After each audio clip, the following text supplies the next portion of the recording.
this month's episode of Ask the Grizzly. The question was submitted. What do you do when you're in a gi match and you've got a guy that's stiff arming you to keep you away from him from accomplishing the takedown? So what we're going to do is we're going to show a variety of techniques, some possible finishes on some things you can do when you've got a guy that's stiff arming. Okay, so you get a guy, he's locked up with you and he's stiff arming you right here to keep you out. Okay, so by pushing in, you're dealing with his locked elbow and it's not going to work so good. Okay, so one of my favorite techniques is with this hand here, I'm going to go inside like I'm brushing my hair back, if I'm combing my hair. And from here, I'm going to go over top, and then I've got a variety of finishes. Probably my favorite one from here is going Haraya Gauche, the sweeping hip throw with the big over the back sambo grip. Okay, so I roll over my toes, sweep his leg out, and there's Haraya Gauche. Again, what you're doing is you're going inside as such to peel his fingers off this way. If you try to go this way, you're pushing your gi into the palm of his hand, so it's going to be slightly more difficult really to do it like that. So again, I'm going to brush my hair coming up inside. Big over the top grip, or some people like to go here. For a guy that's shorter than me, I like to go over the top. I'm going to pull this tight, plant this leg here, Haraya Gauche. One more time at combat speed. Okay, so comb the hair over the back, Haraya Gauche. So that's number one. Another one you can do, and this was shown to me by the great Sensei Woody Bostic from the Nico Judo Club in Winston-Salem. If you haven't looked him up or seen any of his matches, check him out. He's medaled all over in the state as well as the U.S. and international level tournaments. So one of the trick techniques that he shows is you can go 2-on-1 for the offending hand. And what you're going to do, grabbing the gi above the hem of the sleeve, is you're going to simultaneously snap him down while stripping this grip out. Okay? Trying to just snap the grip off the gi and pull him over his toes. From here, I'm going to continue to pull him, and I've got two different finishes that I can use. One being an Uchimata type finish to try to roll him out of the turtle and into the pin. Sometimes he'll go nice and neat to his back for the ippon, sometimes he won't. Submission grappling, Brazilian Jiu-Jitsu, doesn't matter, it's still a takedown. So again, you're stripping him down, pulling him over his toes, shooting in for the Haraya Gauche, and going for the hold down. The second probable finish from this strip off is the Tanya Tosh, or the valley drop. So I'm going to strip, pull him down. I'm going to come here, step behind, and sit down on him for this particular technique.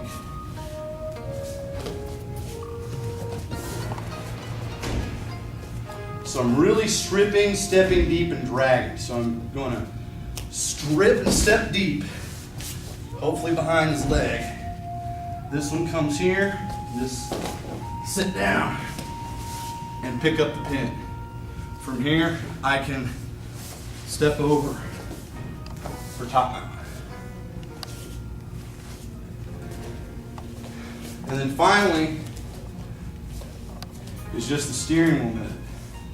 So he's stiff arming me here, and a lot of guys that are not comfortable with the takedown, they're better at newaza, the ground, or maybe they come from a wrestling background, all of a sudden they're in the gi, so some of this more upright form of stand-up grappling is kind of foreign to them. And they may shoot their hips way back and really lean into you. So what you're going to do is you're going to pull down on the collar while simultaneously stripping at the elbow. So even when he locks his elbow, when I get a handful of fabric and I rotate up like this, it strips that grip out like a steering wheel. And what I'm going to do from here is a technique called Hizaguruma, or knee wheel. So as I strip and pull here, I'm going to block at his knee so that he trips over my foot. He makes a wheel motion over his knee, the knee wheel, Hizaguruma. So again, I strip, and as I strip, I pull him forward for Hizaguruma. So the three techniques, once again, you've got the hair comb method, you've got the 2-on-1 strip, and then you've got the steering wheel. All methods of which to break down an opponent that's trying to keep you out with a stiff arm.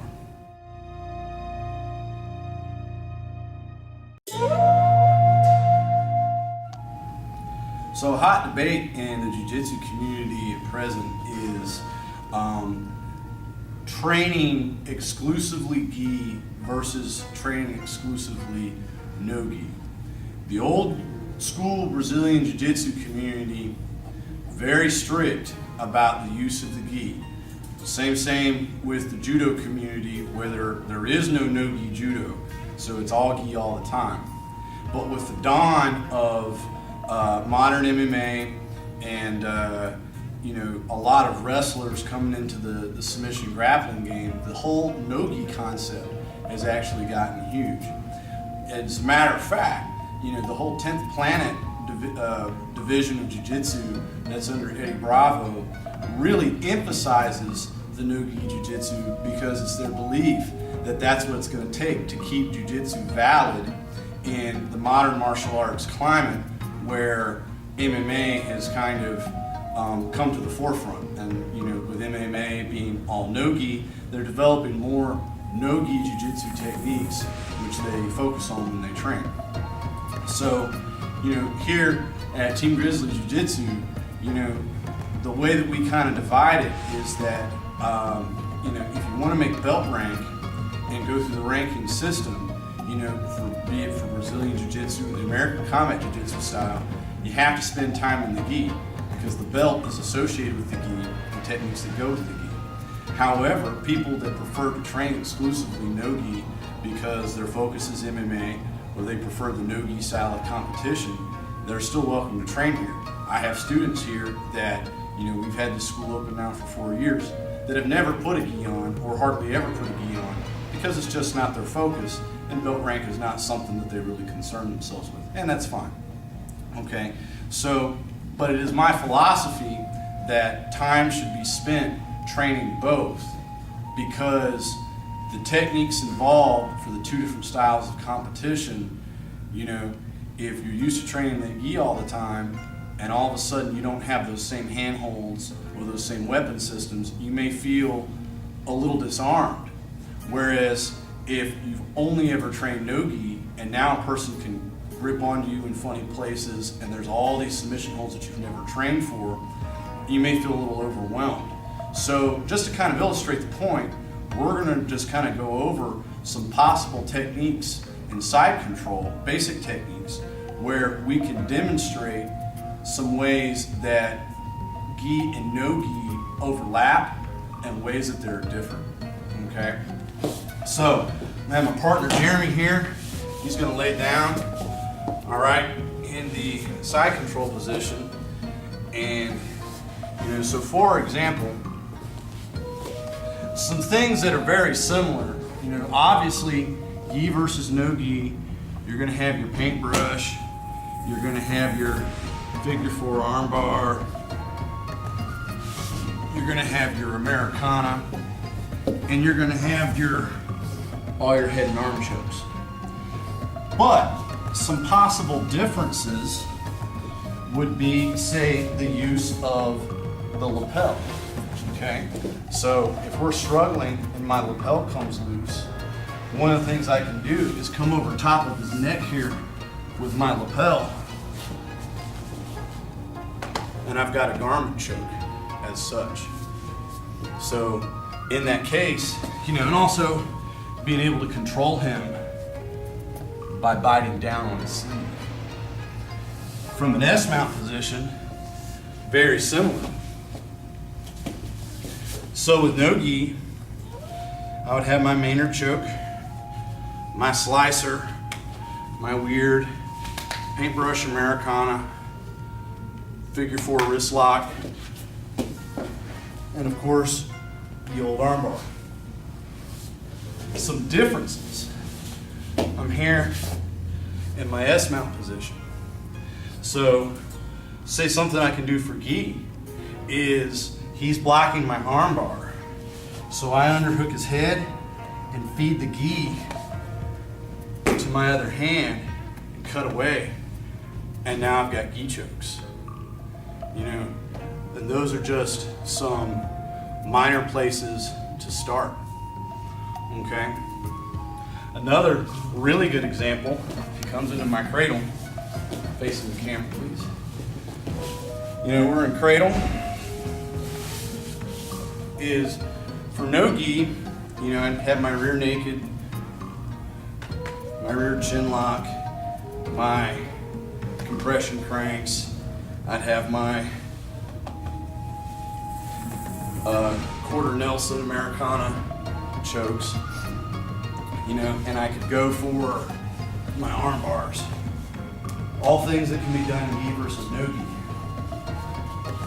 You put the gi on, all of a sudden there's various garment chokes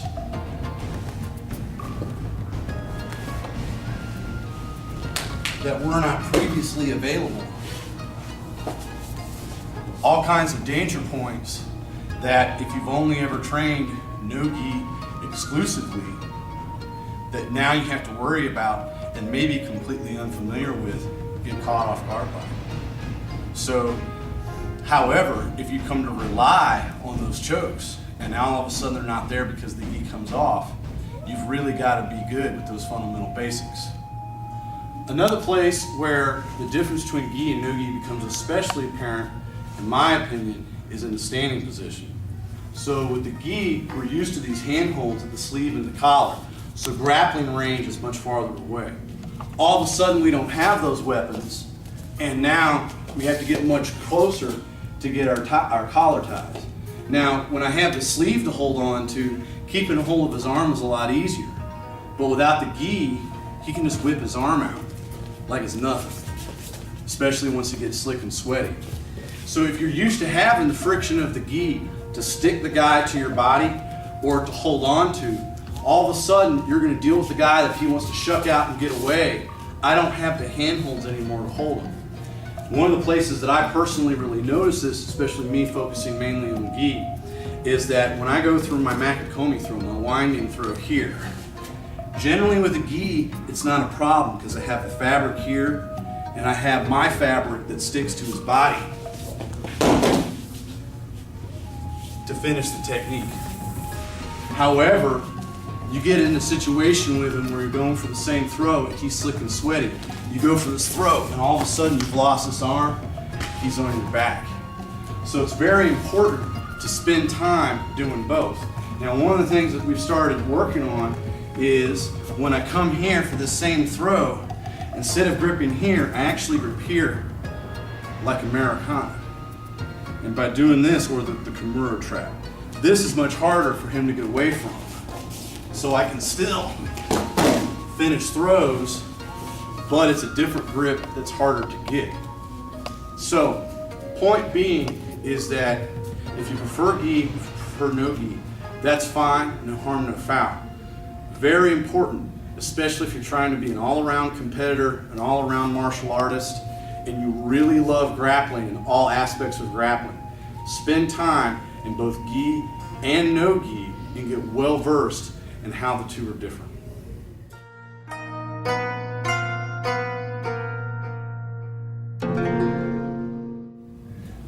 So, actually a couple months ago, someone mailed in the question about what are the differences, what's the purpose for the different colored gis, and we're just now, because we've got so overwhelmed with a lot of different questions, able to answer this particular one. And some people think that it might be a silly question, but for understanding, I think, some of the history and some of the depth of the tradition of the various martial arts, I think that it was a good question, so it's one that I want to address.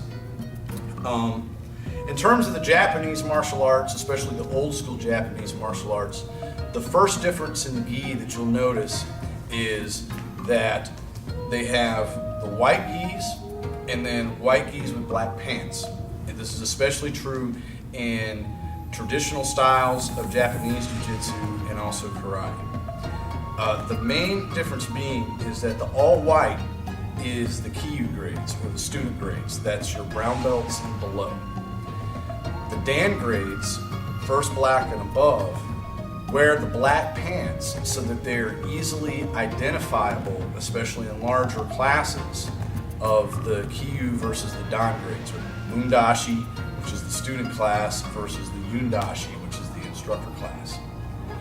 So the black pants, that was the number one thing that made them easily identifiable. Personal anecdote, years ago when I was first getting involved in jiu-jitsu, I was an orange belt, my gi pants tore. And there was one store in Greensboro where I could buy just a pair of pants off the rack and put them on and start training in them without having to order a whole other gi online from Tiger Claw or HSU or somebody. And that was this place called Dragon Seed in Four Seasons Mall. It used to sell like karate gis. The only pants that they had my size were a pair of black pants. So I bought those so I could keep training. Well, I got approached after class, after I'd worn them for 2 or 3 classes, by one of the senior students saying, hey, you're not supposed to wear those pants. You're not a first dan or above, so you need to go get white pants. And that was kind of my first exposure to the fact that in the old school styles, the different gi colors had a different meaning. My original exposure to the Eastern martial arts was through Silum Kung Fu. In the Kung Fu styles and a lot of the Chinese styles, they only wear black gis. Mainly as a throwback to the tradition of the worker uniform that coolies wore on the dock, which was the black top and the black pants. So to kind of honor tradition, a lot of the Kung Fu schools in the United States, they wear the black coolie uniforms, or if they wear the kimono style gi, it's all black. Now, one of the things that you'll see, especially in like judo clubs and certain jiu-jitsu schools, is you'll see blue gis and white gis. The difference being, the reason for it is that at high-level tournaments, I'm talking U.S. Nationals and above, I don't know, the Abu Dhabi Grand Prix or the Paris Grand Slam from the International Judo Federation, you're required to have both a white gi and a blue gi on hand for scoring purposes. You're either white or you're blue. Now, in the smaller tournaments, like state level, like say the Waynesville Fall Brawl, which I try to attend every year, or the NITO Challenge in Winston-Salem, most people just have a white gi. So they bring a white belt and a blue belt that they switch out depending on whether they're white or blue for scoring purposes every other match. Now, with kind of the break with tradition, with the modernization of a lot of the styles of martial arts, because of the influence of MMA and the UFC, you're starting to see people get really creative with all different kinds of gis. I've seen everything from camouflage gis to pink gis to all black gis, gis with 1,000,001 patches on them, gis with tribal tattoos embroidered on them. So people are taking a lot more liberties with customizing things, but those don't have any kind of traditional significance. So, in a nutshell, those are a few of the reasons why certain gi colors or gi designs have significance, and why some schools are very strict about all white, all blue.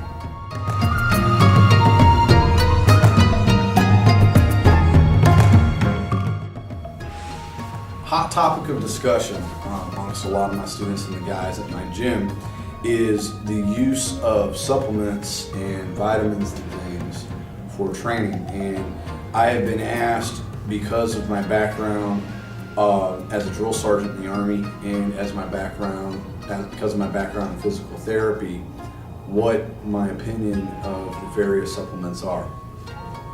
Personally, I am wary of a lot of substances, chemicals outside of the food and beverage that you drink on a day-to-day basis. However, I will tell you what supplements I'm willing to use and which ones I'm very strict about staying away from. One good supplement is your whey proteins when used appropriately. The best time to use a protein shake is right to 30 minutes to an hour after a workout. You've depleted everything you've got. You've created the micro tears in your muscle tissues from lifting weights or grappling, whatever it is. And what getting that protein ingested right away does, one, it's going to spike your sugars and add to your hydration level because you're drinking it in liquid form. And it's going to immediately give your cells, while they're hungry and struggling to absorb whatever the proteins they need to start rebuilding. The place where a lot of people run into trouble is that they consume protein supplements like soft drinks. Your body's going to dump whatever you don't need. And one of the things that your body has to do to process proteins is it needs calcium for your kidneys to process. Now for women, this can be an issue. Women being prone to osteoporosis anyway, the first place that your body's going to pull calcium from is your bones. So if you don't need that protein supplement, if you're only working out casually or recreationally, then chances are it's not something you should get into. It's really more for people that are going for high performance training, for strength and mobility kind of things. So when I bulk for judo tournaments, when I start doing the power lifts to try to beefing up in the 100 kilogram class, whey protein is a supplement I'll use. My biggest personal ritual is pre-hydration for every workout. I can tell you that being dehydrated leads not only to your heat injuries, heat exhaustion, heat stroke, heat cramping, but also it makes you more prone to injury because your muscle tissue, which supports your bones, is not as supple because it's kind of dried out.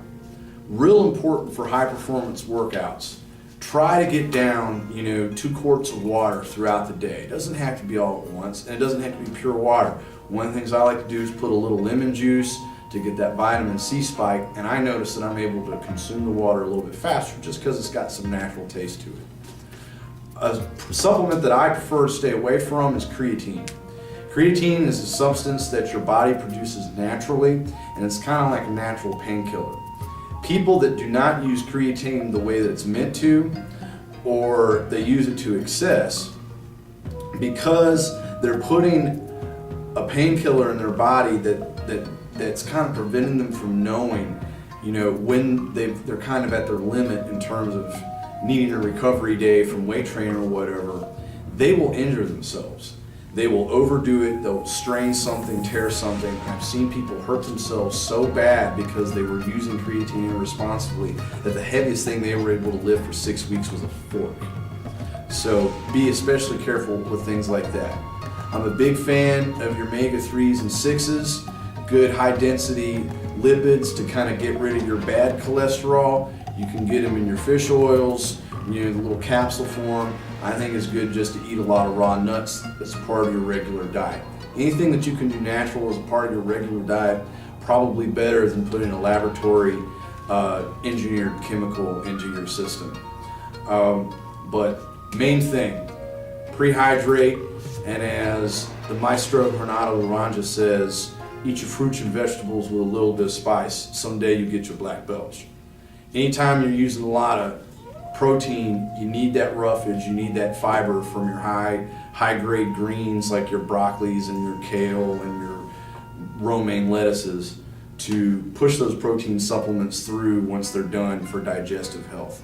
So think about all those things. And remember, a balanced diet, eating sensible, staying away from anything laboratory engineered, it'll take you a long way. Drink lots of water, drive on.